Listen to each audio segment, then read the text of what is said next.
काल मस्त चर्चा झाली आपली. मला अनेक नव्या गोष्टी कळल्या. हो, मलाही बऱ्याच गोष्टींची क्लॅरिटी आली. म्हणजे अक्षरं कोणत्या क्रमाने शिकवावीत हे त्या त्या भाषेवर अवलंबून असतं, हा मुद्दा मला फारच नवीन होता. आमची काही सेंटर्स हिंदी मीडियममध्ये चालतात, त्यांच्यासाठी अक्षरांचा क्रम वेगळा असावा लागेल, नाही ताई? हो ना. जर का मुलांच्या भावविश्वातल्या शब्दातून अक्षरं निवडायची ठरवली ना, तर ती प्रत्येक भाषेत वेगळीच असणार. उघड आहे. पण अक्षरं नेमकी शिकवायची कशी? पाठीवर गिरवायला लावून का कशी? रमाकांत भाऊ, काल आपण पाहिलं ना, अक्षरं ही आवाजांसाठीची चिन्ह आहेत. मग त्या आवाजाशी सांगड घालत घालतच ती शिकवायची. हे काय आहे? काय आहे? म्हणा बघू. नारळ. नारळ. हे काय? पैसे. याला नोट म्हणतात. काय म्हणतात? नोट. म्हणा. नोट मध्ये न चा आवाज आला. हे काय? पेन. म्हणा. न चा आवाज आला. कधी आला? शेवट की आधी? शेवट. पेन. म्हणा बघू. हे काय माहितीये? काय? नाग. म्हणा. न चा आवाज आला. नाग. म्हणा बघू. आता आपण या पुस्तकातलं चित्र बघूया. हे काय आहे? नदी. काय आहे? नदी. नदीमध्ये न आला. न चा आवाज आला.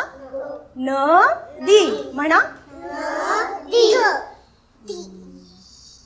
हे काय? काय आहे? नळ. तुमच्या गावात आहे ना नळ? नळ मध्ये न चा आवाज आला तुम्हाला? म्हणा बघू. नळ. आणि हे काय आहे? नाक. न चा आवाज आला. नाक. म्हणजे न असा आवाज असणारे बरेचसे शब्द वापरून आधी मुलांचं लक्ष न या आवाजावरच केंद्रित करायचं. खरंच की. वस्तू दाखवून, चित्र दाखवून, शब्द सांगून मुलांचं आवाजाकडे किती सहजपणे लक्ष वेधता येतं नाही. आणखी एक गोष्ट माझ्या लक्षात आली की न शिकवताना न चे वेगवेगळे शब्द वापरायला हवेत. आमच्याकडे मुलं न नळाचा, म मक्याचा असंच वाचतात. तो प्रश्न यातून नक्की सुटेल. बरोबर आहे तुमचं. अक्षराची सांगड जर एकाच शब्दाशी घातली तर मुलांना वाचायला त्रास होतो.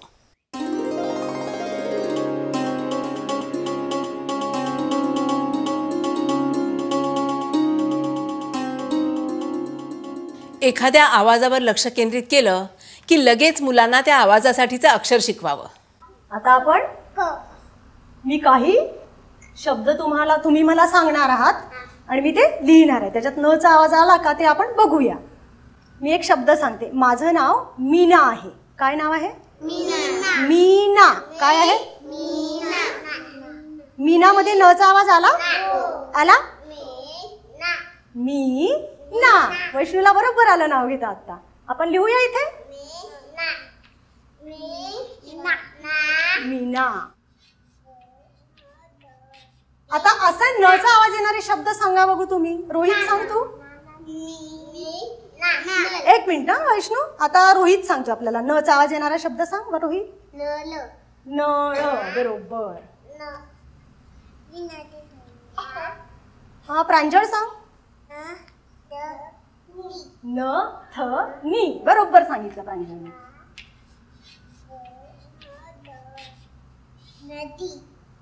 कोण सांगतय नदी? हा काय? नेहा सांग. नदी.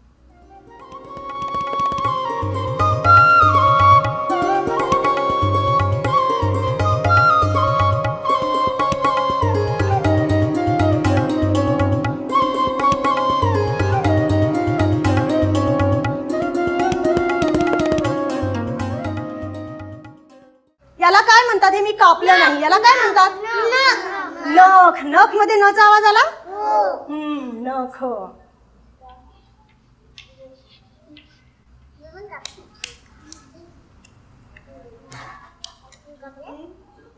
बोटमध्ये न नव्हता म्हणून आपण हे पुसून टाकूया. आता हा मी मोठा न लिहिला. हा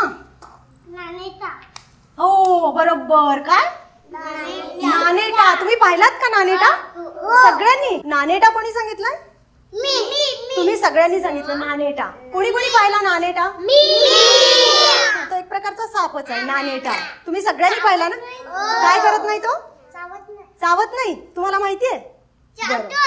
चावतोय. आता आपण तो मोठा न लिहिला ना मी, तो हवेत गिरवणार आहोत. माझ्या बरोबर तुम्ही असा पुढे हात करायचा सगळ्यांनी. न. पुन्हा एकदा. हा करा माझ्यासारखं. न. आता अजून एकदा. न. आता आपण इथे जसं मी न ला गोल केलं तसं तुम्ही या शब्दांमध्ये न कुठे आहे तो बघायचा आणि त्याला गोल करायचं. चालेल? रोहित ये. न ला गोल कर. ओके शाबास. शालिनी ये. न ला गोल कर. कुठे दिसते ना तुला? असा न इथे दिसते का इकडे कुठे दिसते?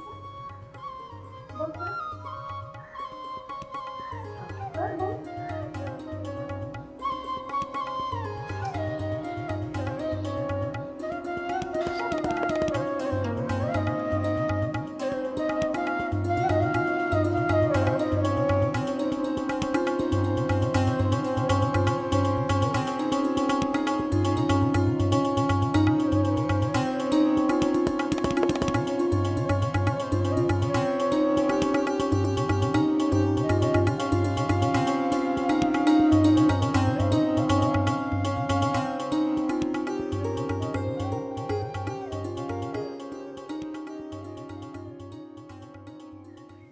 किती सहजपणे अक्षरांची ओळख होते नाही असं शिकल्यावर.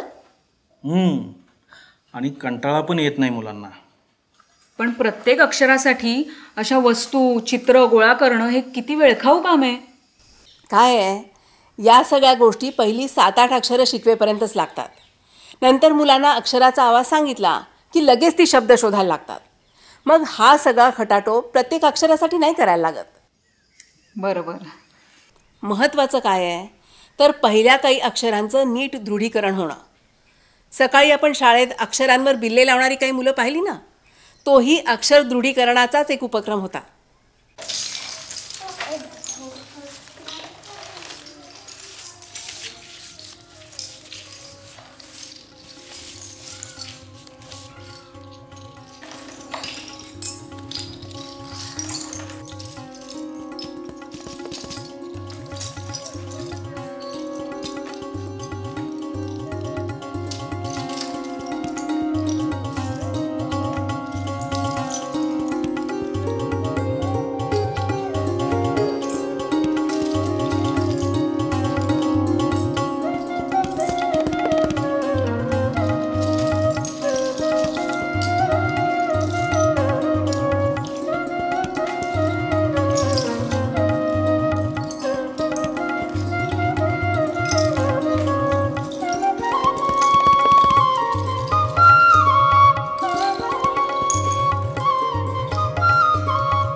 किती छोट्या छोट्या गोष्टींमधून करता येतात ना ॲक्टिव्हिटीज.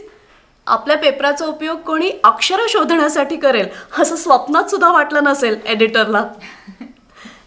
अक्षरांच्या दृढीकरणाचे हे उपक्रम पहिली 8-10 अक्षरं होईपर्यंतच लागतात.